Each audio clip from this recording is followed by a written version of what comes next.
অনেক বছর আগে এক রাজ্যে ছিল এক বিশাল সাদা হাতি। রাজা তাকে খুব ভালোবাসতেন। রাজকীয় সাজে সে হাতি রাজপ্রাসাদের গর্ব ছিল।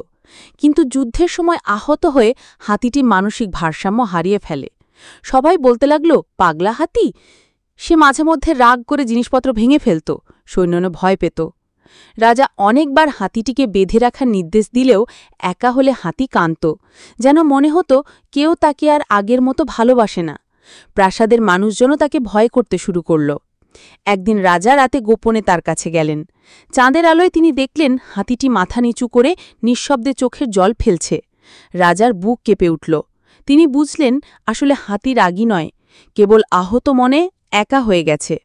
রাজা হাতির মাথায় হাত রেখে বললেন, তোকে আমি কখনো ত্যাগ করিনি, তুই আমার সাথী। হাতিটি রাজাকে জড়িয়ে ধরতে চাইল, চোখে জল ভরে উঠল। ধীরে ধীরে রাজা তার চিকিৎসা ও যত্নের ব্যবস্থা করলেন। কিছুদিন পর হাতি আগের মতো শান্ত হয়ে উঠল। রাজ্যে নতুন করে আনন্দ ফিরল।